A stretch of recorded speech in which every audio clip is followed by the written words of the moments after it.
Hey guys, and welcome to another season of the Us People podcast. I'm your host, Savia, and in this season, we uncover the remarkable power of genuine compassion and insightful vision. This season, we're here to show the world that we, as individuals, are the brand, regardless of misconceptions. Join us as we go deep into the inspiring journeys of our guests, each one a testament to the impact and influence of kindness and creativity. Don't just take my word for it.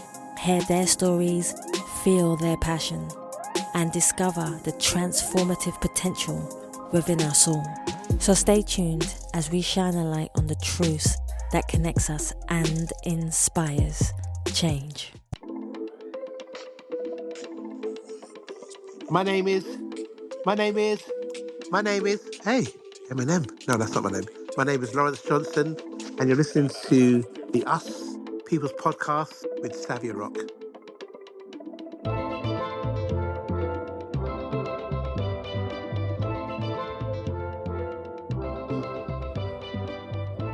Hey guys, and welcome to another episode of the Us People podcast.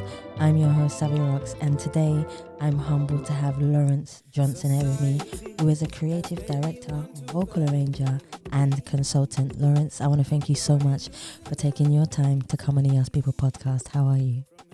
I'm good, Sav. It's good to speak to you again, and much love to you. And right back to you, Lawrence. So my first question is, could you tell me a bit about yourself, where you grew up, and how that influenced you to be the person who you are today?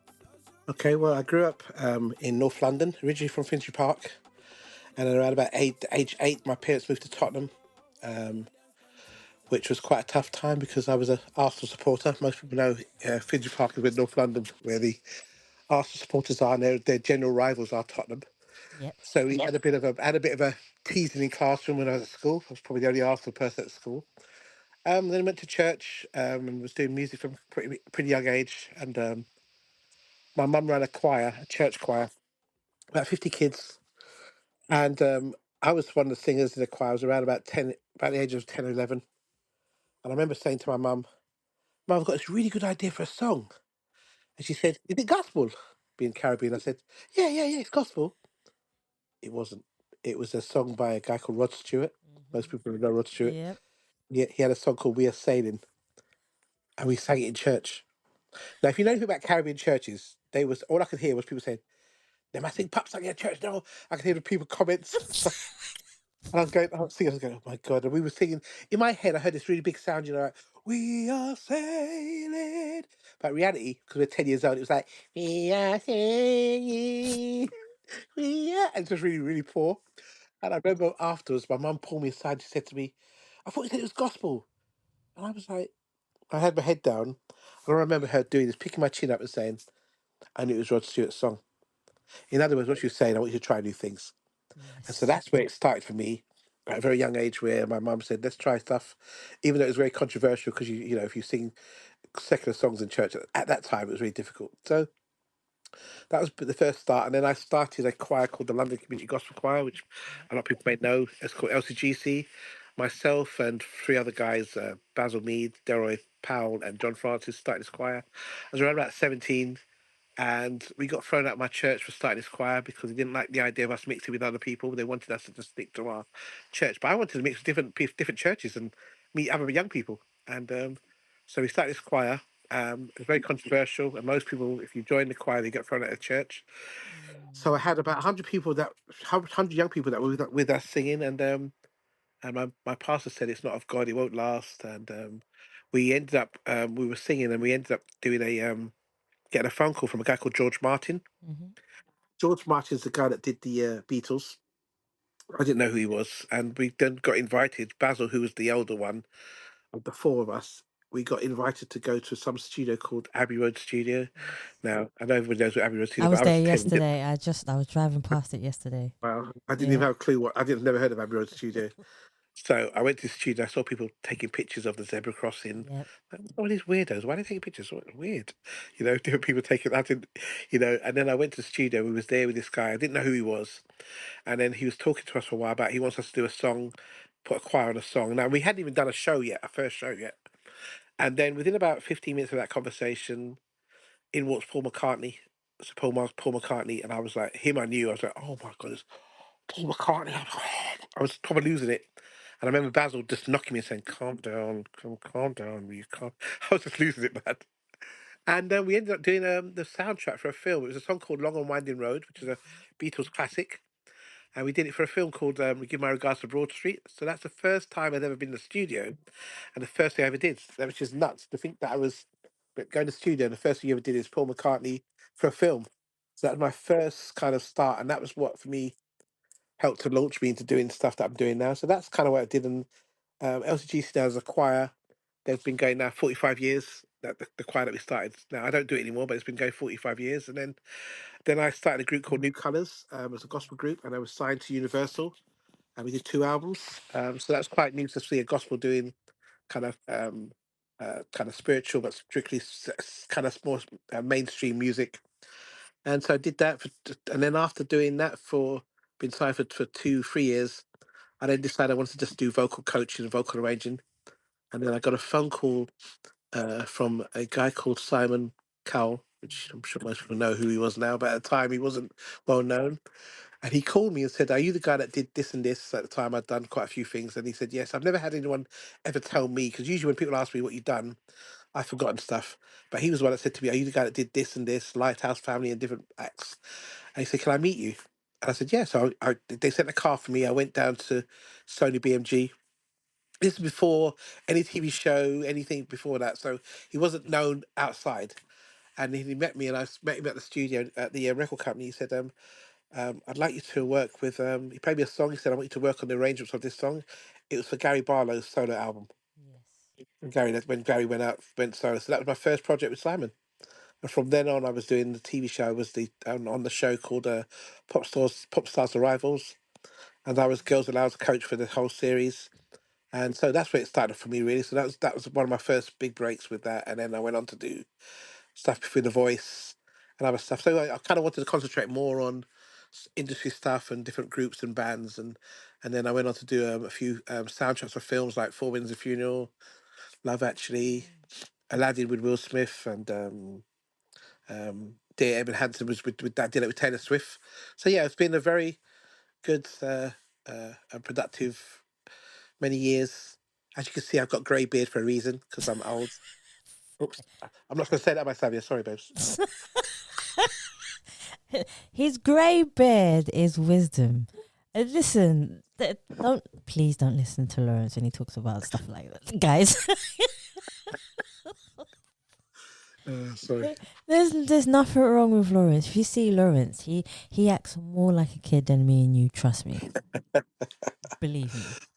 But So yeah, that was it, and that's kind of what it was. And so I'm enjoying doing the process of still working and being relevant to what's going on. And one of the things that's really important for me is to listen to a lot of the younger ones to stay relevant, because one of the problems a lot of times when you've had people who've done it as long as I am, they're still talking about what they did 20, 30 odd years ago, and that's not relevant to what's going on now. One day when I yeah, retire totally, then I can do that. But for now, I want to be supportive to people around me, and just just share and just enjoy music for what it is, man. I think we've forgotten the whole thing. Sometimes it's so much about the business and the money and all that stuff, but I just want to get back to a place where we just enjoy music for the sake of it. I'm not saying you shouldn't have be paid for jobs and stuff. I'm not saying that, but just that first love at the age of 10 was what excited me to even think about even doing Rod Stewart's song, which was, anyway, that's ridiculous at that time, but that's what it was. It excited me because I came out of the zone of the normality for black gospel singers to do something that was pop and something different. So I like that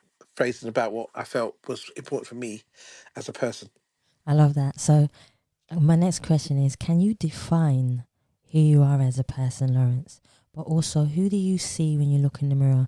But on the flip side of that question, has there ever been a time where you have looked in the mirror and not recognized the person staring back at you? How did you manage to go from a person that you may not have liked the perception of to becoming the person that you feel now has purpose? Hmm. Well, one of the things that is really important part for me is that I've made mistakes in life, and big mistakes in life that I've realised that I've made mistakes. One of the things I share with a lot of people because when they come and speak to me, they always ask me what it's like working with Burna Boy or Stormzy or different artists. But I was also telling them about mistakes I made in life. So I feel that sometimes what a lot of young people do, a lot of older people do, is tell them, "Be careful, don't mess up, don't do this, don't do this." And what they really should say is, "Don't mess up because I messed up." Because once you tell them that, it means they're going to come to you. And I've realised I made mistakes. And one of the things I've done now is when I speak to young people, I tell them I made mistakes and stuff that I should have done and should have done. And I feel honest about that. And I feel better about being honest about it because I feel when you make mistakes in life, and it's part of growing up, when you make mistakes in life, you have to be honest about those failings and don't blame anybody. I always hate when I hear someone say, "I'm sorry, but if you never did that," when I hear that word "but," you're not sorry. Yeah, that's true. So I've messed up in situations musically and doing stuff and mistakes in relationships and families and stuff. But thank God it's worked back for me and it's worked because I've been brought up a certain way to be when you're wrong, just say you're wrong and move forward, and that's how you grow in life. And so that's would define me as a person that's been successful, but also been honest about failings so that we keep it real. And I think that's one of the things that's really important for me to just even to share this now. Yeah. I don't have to talk about it, but I just felt it was important to share, as you mentioned just now, of that. And I think that's what helps me when I'm working with people because I understand the other side. That's really important. That's definitely true. So one thing, if I had a camera, Lawrence, it's gonna be funny. If I had a camera and I said, Lawrence, I'm gonna follow you around for the day with a camera. What is your day like from the beginning, from when you wake up Okay. to when you're creative to when you have to meet people? What is your Okay. day like from beginning to end? Well, it depends because I one of the things I would do. I've got a grandson, so I'm loving hanging around with him in the mornings. First thing in the mornings when I get up and shower and go see him, and just have some time with my next legacy. But also after a while, I've got people that I work with. I kind of manage an artist, and I love that process. But I love in the fact that I can work from home and have creative thoughts and have talks with other people about different ideas and things. Because I don't know why people think you have to know everything. That I don't is have to know true. everything. I'd have to know everything. I don't have to know everything. There's things that you might know that I don't know. And so that's one of the things I've done. And just also relaunching myself because I used to work at a church for 18 years. So I've just stopped doing it since January. Yeah. So I'm up to doing, I've been asked to do some workshops and different things. So I'm actually really excited. But I'm also taking some time to just stop, just get to find me again. Because when you're doing stuff within the church, you're giving so much of yourself. And I lost a bit of me. Now I'm just trying to find me and my sense of humour and all the stuff that I loved about stuff I've done and stuff. So I'm enjoying that process and also being in tune with what's going on now. The other day I watched the Mobos and saw artists I didn't even know, but I sat there with my daughter. My daughter said, "That's so and so. That's so and so." Like, Yeah. wow, these are new artists. So that's really important to just be as relevant as possible and not to put so much pressure on myself. One of the things I've worked with many artists. One of the big artists I worked with was Amy Winehouse when she first started, and watched her struggle with so many things. But I also saw such a gift in her as a person, Yeah. and I was always honest about things with her. I never hid the truth from her. And I think sometimes when you have record company people, they can sometimes not tell you what they need to tell you. So I Mm. felt that's a really important role for me to play. And so yeah, it's been tough watching her go through stuff, but she done really well. So she was one of the people that I've had I love working with her and people like George Michael. They're just amazing people and very individual and also very respectful of what we have to share with them. So that was really important for me. I love the fact that you actually share that, which kind of leads me on to my next question. A lot of people in the Excuse me. music industry, they have a lot of talent, but they don't know a lot about the music business itself. So, excuse me, what would your advice be to anyone who is learning about? You can have a gift, like you Yeah, said, but understanding the business itself, I feel, is just as important. What would your most advice definitely. be? I think just find somebody who really is genuine about helping you because there are many people that do stuff. It does take a while Yep. to find that right person Yeah. because you'll have people that have alternative motives. Yeah. But to find that right person, there are still a few people that are genuinely quite good about what they do and want to share their experiences and also and try to inspire you to move on to the next level. As I said before, it's important to understand that your role that you play, especially younger people now, is such an important role. Mm. But things are different now. So I just feel like it's important to just be there for individuals when they call me about stuff. They call me about suggestions about certain things. I don't do it and say I want an alternative to it. I just do it because it's the right thing to do. Mm. And sometimes people do things, but they do it because they want to get something from it. I'm just not Yeah. interested in that kind of process. Yeah. So if there's people around you that can help you and advise you, trust them. Do some research on the person as well. Make sure you know these people are solid before you work with them, and then you can go from there. I know that everyone has somebody who is either a mentor or a teacher in their life. And I believe that in life, we all start with someone who taught us or teaches us many things in life. If there was one person, or as we go through life, I know we evolve. If there was anyone that you could say is a teacher when you were growing up that helped you to become the person you are, just helped to guide you, who would it be and why? I will definitely be my dad. He was a very strict Caribbean dad, but he was very also.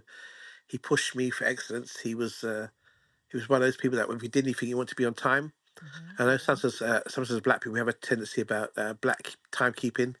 I am actually not that kind of person. I'm always one on time for things because that was my dad made sure that was and instilled in me, and also to respect other cultures. Yes. Even if I didn't understand it, just respect it.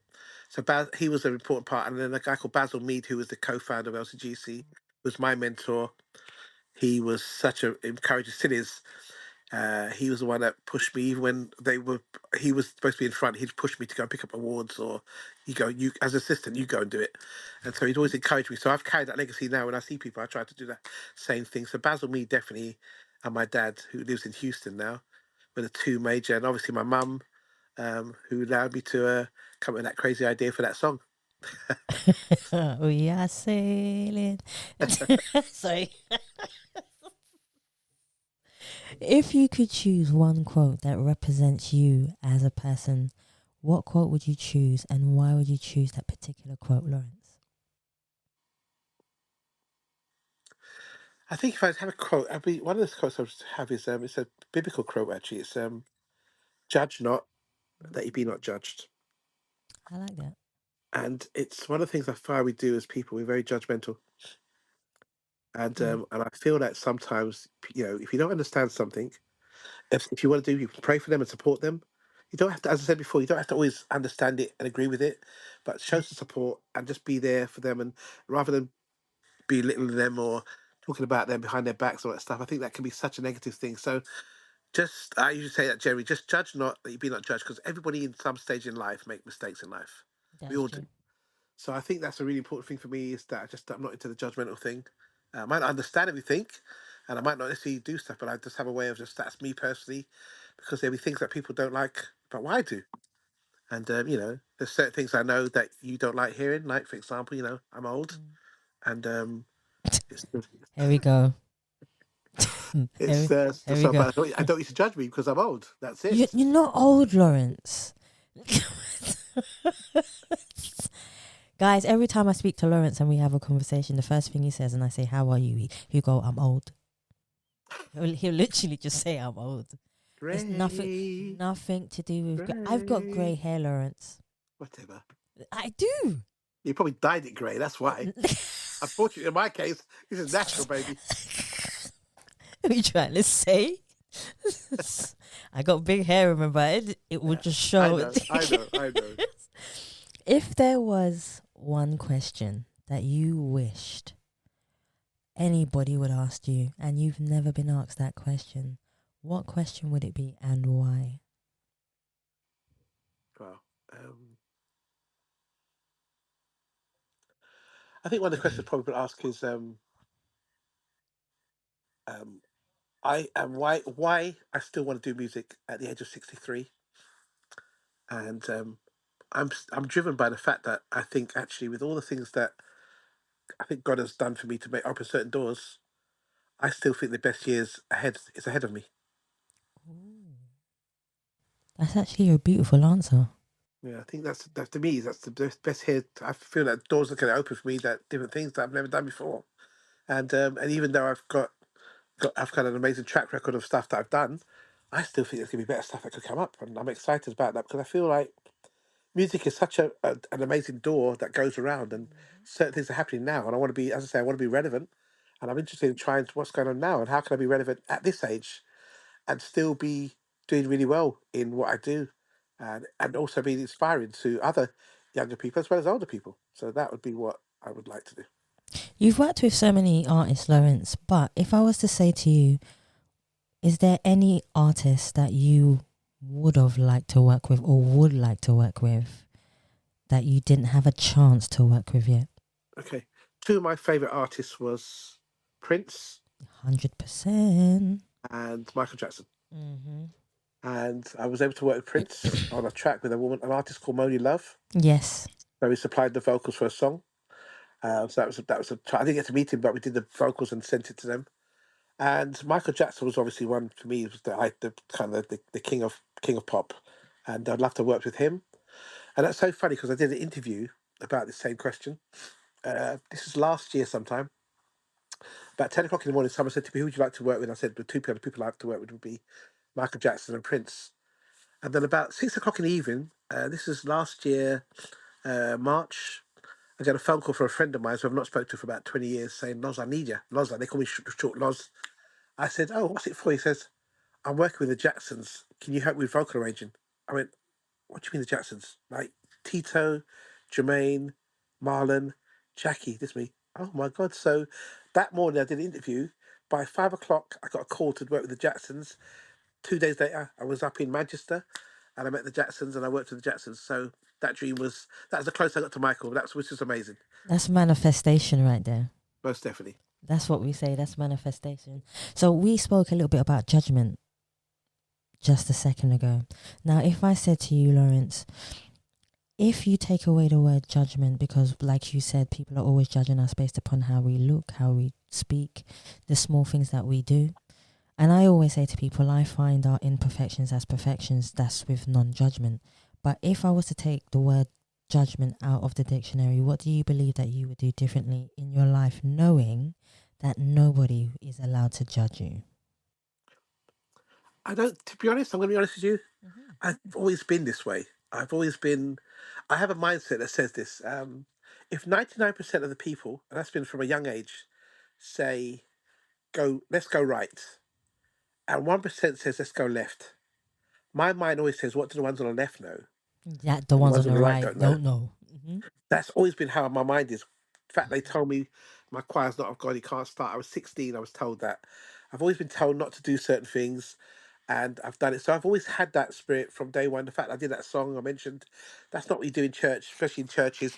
So I've always had that spirit of, I think it's God given spirit to try something different. And I'm not doing it to try to impress people, just how I'm wired. The fact that I do certain things or say certain things, I am wired that way to just be unique. And I feel like who you are is a uniqueness of what I feel God has made you as individuals, and just got to accept that. Just make sure you're the best of what you can be, and learn the best of yourself. So that's one of the things I think. There's not any one thing I think, "Oh, I wish I had done it." I think no, but all the things I've done. I'm excited about the future, about what doors will open.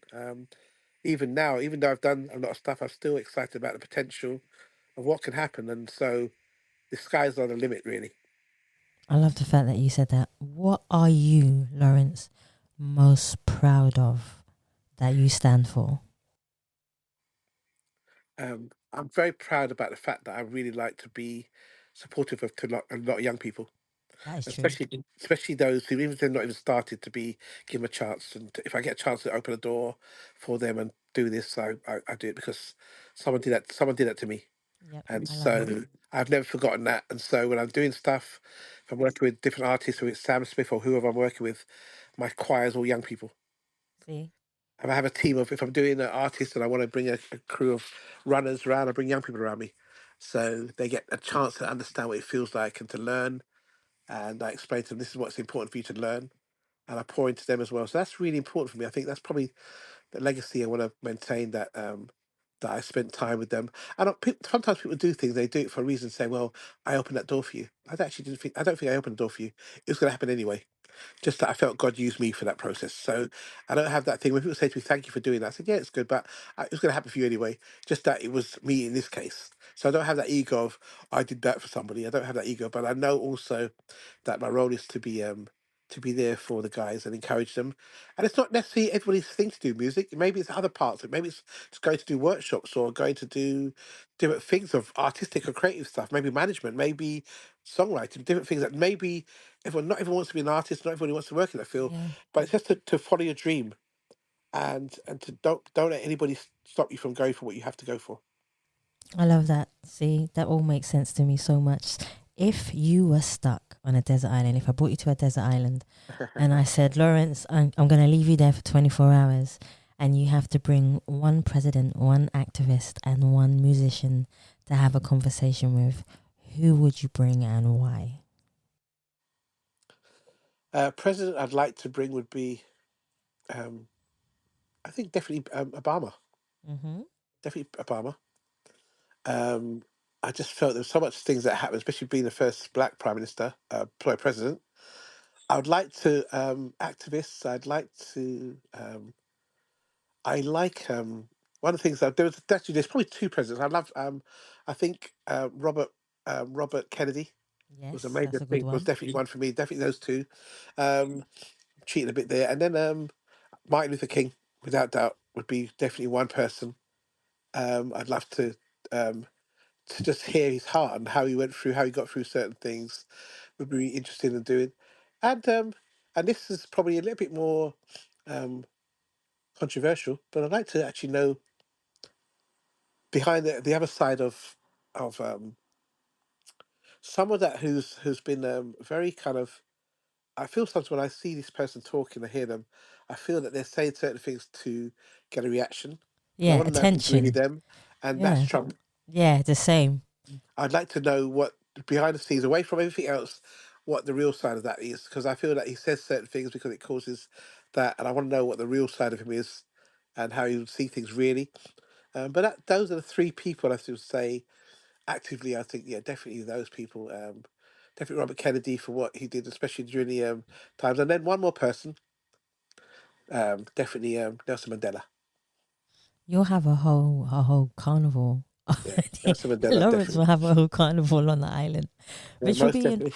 it'll be an awesome conversation. So, if I was to say to you, all of us have a different way of defining what success is to us. Can you define for us what you believe success is to you? I would say success to me is knowing that I've given my best and I've done my best at whatever job it is, but also the way how people respond to it afterwards.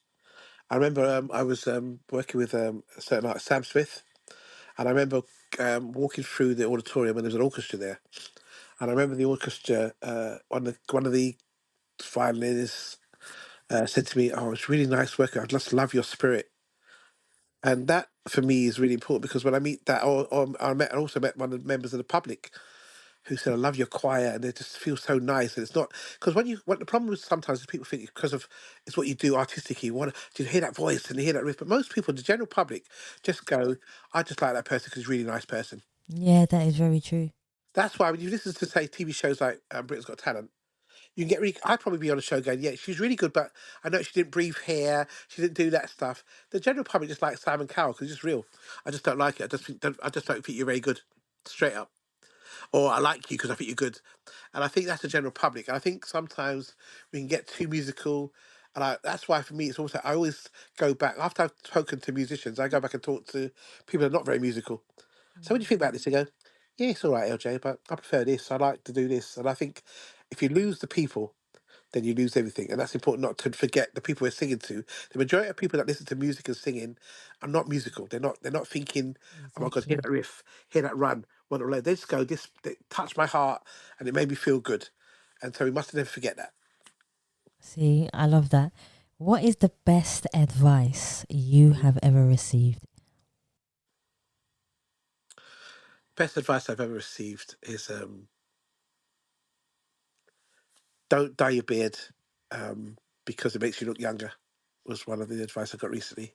No, seriously. No, seriously. I'm sorry, viewers. Please forgive me. Oh, wow. Um, I would say the best, definitely one of the other things I've come through would be definitely don't give up on your dreams, and don't lose you. That is true. Don't give up on your dreams, and don't lose you. We started off.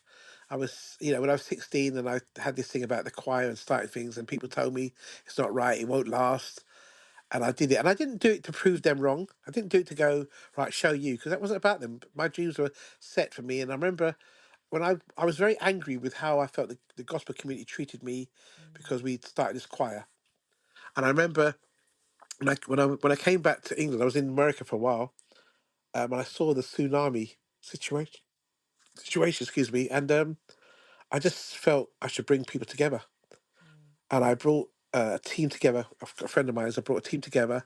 About three of us, 100 of us came, and Abbey Road Studio gave me the studio. We did a song to raise money for tsunami. All the gospel singers. There was about 300 people turned up. It was an amazing project, and we raised over, I think, 60, 70,000 pounds towards tsunami. I've done one for Haiti, and I've done different things, and when I brought people together, and one of the things that people said to me was, you know, thank you for doing this, Lawrence, because it's needed. And I feel sometimes we forget everything else. And it's always about what we've done and what we've achieved. But I felt like that was for me a really significant part. And even though I was angry with the same community, many years later, I was the one that asked them to come in and help me, and they all came, and we raised money for tsunami and Haiti and different projects. So for me, it's one of the things I'm very proud of, that we were able to do that as a collective, not so much as me as an individual, but as a team. We forgot about different issues that we had, and we decided to make sure that we gave the best to people that were in need, and that's a very important thing for me. No, that's definitely true. When was the last time, Lawrence, that you felt totally at peace with yourself? Um, I would say probably in January, actually, for the first time, Oh. because I was working at a church for about 18 years, and when you're working, you're working with so many people. I had a team of about 140 people, and people are going Mm-hmm. through different things and different issues away from music, just being there for people. And for the first time now, since January, I've just been able to just find me and see what things I like doing, and see what I need to do and what I need to work on. And that feels really weird, because I've always been a person that gives and wants to be supportive. So for the first time now, I'm sitting down. I've had a few people calling me and asking if I can do this and this, and I've said no for now. I just need to find me and just enjoy me. So I'm looking forward to that process of just finding me in this new season. I love when you said that. A lot of people, I know we spoke a little bit about legacy as well. Legacy is a important fact of who we are and how we give back. But one of the things that I've always noticed is that people define legacy when we are gone, rather than the fact we live our legacy while we are alive. Yes, love that. What I will say to you, Lawrence, is how do you define legacy to you? What does it mean to you? And how do you live in the present with your legacy, so to show other people who you are? I'm going to be honest with you. I don't think so much about who people think I am. I just do what I Mm, think is very natural. I like Um, that. I like the fact that if I can help somebody or help a team, or we do really well, I always like the fact that even when the things have done well, I've done this with a team of people. My singers, when I go to do a session, they may say Lawrence arranged the vocals, but my singers did a good job. Without the singers, I'm not that good. Without teams, so I like teams. I think if I can say to that, I've poured into so many people over the years. I've loved to see them do really well. When I see them going on to do other things and do so well, that's probably my proudest moment. Not so much about stuff I've done. I'm actually proud of the people that I've worked with who've gone on to do really well and did their own businesses or had their own career. That's probably my proudest moment. More to do with those people I've worked with rather than me myself. See, that's what I like to hear. A lot of the time, we don't know which direction to go, especially with legacy and who we are as individuals. Sometimes it's good to take a step back, and Yeah, sometimes another thing is which actually you might have advice on. Sometimes people find it hard to say no yeah. on things. What would your advice be about saying no and it being okay to say no, especially in the music industry? Most definitely. And it's about maintaining who you are, your dreams and aspirations, and having the right people around you. You don't need a lot of people around you, just one or two of the right people around you. That's true. And one of the things I've done is if I don't feel comfortable about something, I just say I won't be doing it. And thank you. And I won't criticise it, but I just what I won't do is compromise me. If I feel uncomfortable doing something, I just won't do it. I won't criticise anybody and talk about them, but I just won't do it because I want to be sure it's a project I want to be involved in. And so that's been to maintain that legacy for me is important. Something that my dad taught me, to be true to yourself. If it's something I agree with, then it's fine. If I don't, I won't do it. But I also won't judge someone who wants to do it. So that's important to just be you and be the best of you. And that might mean you go against the grain, then that's fine. No, that's fair. Lawrence, I've had the pleasure of interviewing not once but twice. But I would love for everyone to be able to find you on social medias or just get in contact with you if they need to ask you advice or just want to know more about you. Okay. Well, I've just done a website. What I might do is send the stuff to you so you can post it Of course. on a website, and then just let people know. And if sometimes even just advice, I've had people calling me to just get advice and stuff, and it's and that's an important thing. I just want to pour back into someone. Someone did it to me many years ago, poured into me. So if I could pour into them, and if I don't know the answer, I always know someone who does. I don't Yeah. have to pretend to know everything. So there's some things I know, but I might say if I don't know, I know someone who might be able to help you, and I can hand it on to you. And that's a really important part. I was called today to do some workshops in Brighton and some training days and stuff. So I'm interested, looking forward to doing that and doing some classes and just pouring into people and just helping them to connect with their dream and finish their aspirations. And it doesn't necessarily mean that everyone's going to go on and become amazing film stars, but the key is, or singers, the key is that you go with your heart. You've done it. Yes. That step and just go, you know what, I've done it. I'm going to achieve that. And who knows, from there on, you could grow from there. But it's important that you make sure you don't use you in the mix, and you don't lose your personality. You don't lose who you are. It's a God-given gift, talent you've got. So don't lose I that. love that. I love that. Lawrence, this is where I say thank you so much for your kindness, your laughter, always joking around. I completely love that. And just thank you for your advice. Yes, your grey hair, Lawrence. Thank you Right, for your you thank you said it at for your last. grey pets. Thank you for your grey pets. You are totally awesome. And I know we're definitely going to stay in touch. So I don't Most even need to definitely. say that. Most definitely. And guys, this is where I say to you, thank you so much for listening to the Ask People podcast. And please remember, you can subscribe and leave us a review on Spotify, iTunes, Google Play, or any other platform that you prefer listening to. Once again, guys, I'm going to say thank you for listening. Stay happy, stay positive, and as always, please continue to be kind to one another. Take care.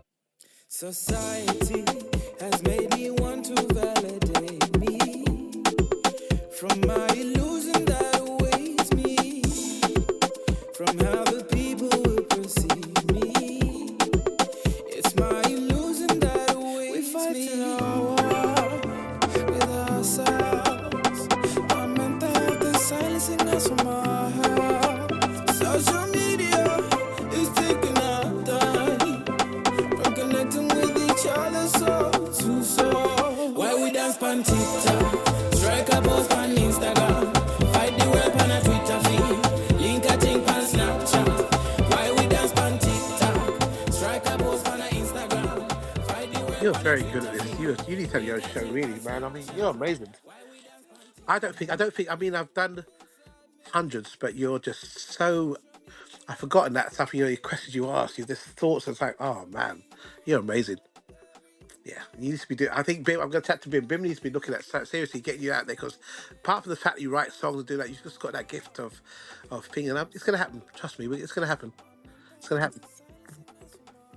Hi, I'm Lawrence Johnson, the handsome one with the grey beard, and I'm on Savia Rock Show. Da da da da. God. Fight the world on a Twitter feed, link a thing on Snapchat. Why we dance on TikTok, strike a post on a Instagram, fight the world on a Twitter feed, link a thing on Snapchat. Why we dance on TikTok? Why we dance on TikTok? Why we dance on TikTok? Why we dance on TikTok? we dance on TikTok? It's taking our time. Why we dance on TikTok? With each other soul to soul. Why we dance on TikTok? Strike a post on Instagram. Fight the web on a Twitter feed. Link a thing on Snapchat.